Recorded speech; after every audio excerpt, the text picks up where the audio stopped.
ये लग गया चश्मे में कैमरा।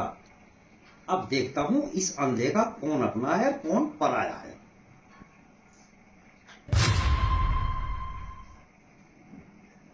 बेटी रेणुका। जी पिताजी। मुझे एक गड्डी पेड़ी मिली है और तुम इसे देखो, ये कैसी है, कितने की है? अरे वाह, 500 के नोट की गड्डी। और वैसे भी पिताजी को तो कुछ दिखाई नहीं देता, मैं इनका ना आसानी से पागल बना सकती हूँ।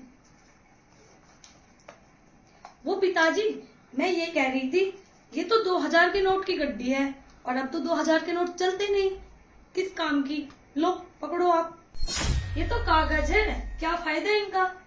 ठीक है बेटा, लेकिन तुम जा पा रही हो? वो पिताजी, आज ना मेरी फ्रेंड का बर्थडे है, मैं वहीं पे जा रही हूँ। ठीक है बेटा, जाओ, अपना ध्यान रखना। ठीक है पिताजी, मैं चलती हूँ। अरे बेटा सिल्की। जी पिताजी। अरे बेटा, मैं रास्ते से आ रहा था तो रास्ते में मुझे एक गड्डी मिली। जरा बेटा देखो, ये कितने की है? अरे ये तो 500 के नोट की गड्डी है, पूरे 50,000 रुपए। एक काम करती हूँ, एक गड्डी तो मेरे पास भी है 2000 के नोट की, और 2000 का नोट तो अब चलता भी नहीं है। पापा को फोन से पता लगनी है, गड्डी बदल लेती हूँ। ओ पापा, मैं ये कह रही थी, ये तो 2000 के नोट की गड्डी है और 2000 का नोट तो अब चलता भी नहीं है, आपको पता है। ये तो किसी काम की नहीं है, ये लो रखो। ठीक है बेटा। अरे भाग्यवान राजवाला, कहाँ हो तुम? क्या है जी? भाग्यवान, मैं रास्ते में आ रहा था, मुझे एक गड्डी मिली है, जरा देखो कैसी है।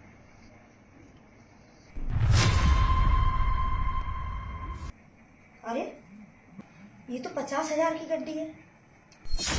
और हाँ, मेरे पास भी एक 2000 की गड्डी है नकली नोटों की। एक काम करती हूँ, इसे क्या पता, ये तो अंधा है, मैं इसे पकड़ा देती हूँ और इसे रख लेती हूँ। ले। भाग्यवान, ये कितने की गड्डी है? ओ बड्डे, कहाँ कूड़ा चुगता डोला है तू? सड़क पर से कूड़ा उठाता है, घर में ला ला कर रखता रहा है, दिखता भरता कुछ है नहीं, फालतू बकवास करता रहता है हमेशा। ठीक है भाग्यवान, ठीक है। भाग्यवान भाग्यवान। अरे हाँ, घर में एक नौकरानी भी तो है। दोनों बेटियों का और पत्नी का तो रूप मैं देख चुका। अरे सुमन, सुमन। जी साहब जी। बेटा सुमन, ये कुछ पैसे हैं मेरे पास, इसमें से एक 50 का नोट तुम ले लेना। देखो मुझे तो कुछ दिखाई नहीं देता कौन कौन से नोट है, मुझे तो मालूम नहीं। हो सकता है इनमें 100 का भी हो, 200 का भी हो, 500 का भी हो। तुम खुद ही देख लो और 50 रुपए ले लो बेटा। लो सुमन। अरे ये तो हकीकत में भी 20 का भी है, 50 का भी है, 100 के भी है, 200 के भी है और ये 500 के भी है। और साहब को कुछ दिखता भी नहीं है। मैंने आज तक साहब के साथ कोई गद्दारी नहीं की है, तो मैं आज भी गद्दारी नहीं करूंगी। मैं केवल 50 का ही नोट लूंगी। लो साहब। अरे बेटा, तुमने ले लिया 50 का नोट? शाम को जब घर जाओगी इनका कुछ खा लेना। ठीक है साहब जी।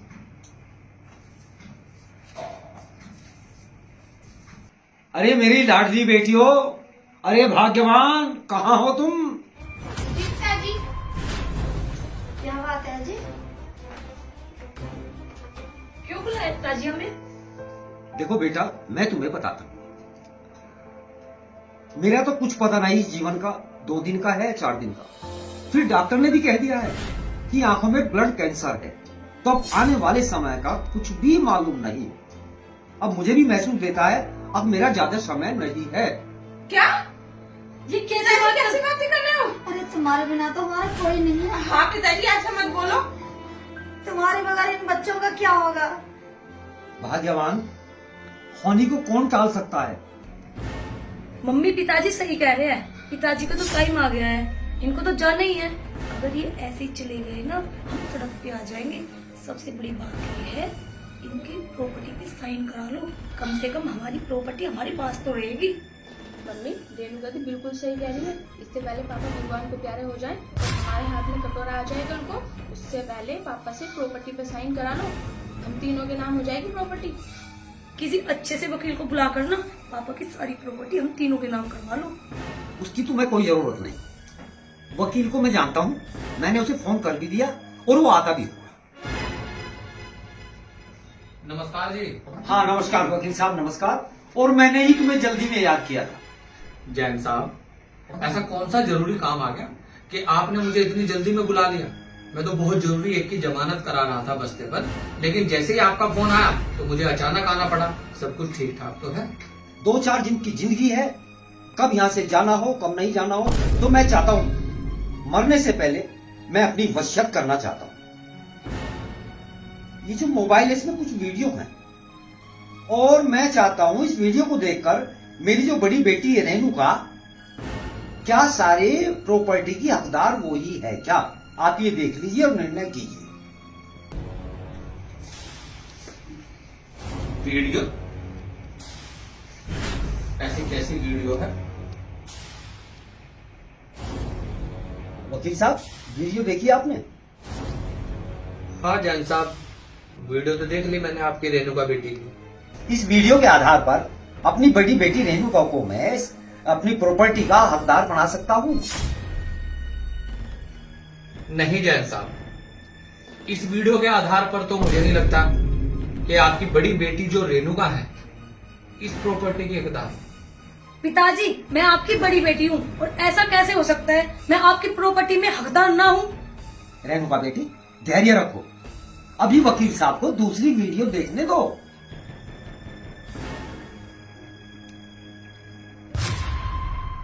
नहीं जैन साहब, इस वीडियो के आधार पर तो मैं आपको सलाह नहीं दूंगा कि आप अपनी सबसे छोटी बेटी सिल्की के नाम ये सारी प्रॉपर्टी आप करें। ऐसा कैसे हो सकता है? अरे मैं आपकी छोटी बेटी हूँ, लाडली बेटी हूँ।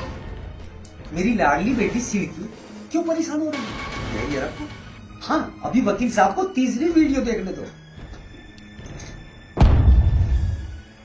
जैन साहब, मैं मानता हूं तुम्हारी धर्मपत्नी है, तुम्हारी अर्धांगिनी है, तुम्हारी जीवन संगिनी भी है, लेकिन इस वीडियो को देखकर मुझे नहीं लगता कि आप ये प्रॉपर्टी राजबाला के अगर हाथ में देते हैं तो सही हाथ होगा। मैं आपकी धर्मपत्नी हूँ, इन बेटियों की तरफ नहीं देख रहे, कम से कम मेरी तरफ तो देख। तुम्हारे मरने के बाद कहाँ सड़कों पर धक्के खाती फिरूंगी, मैं कहाँ भीख मांगती फिरूंगी।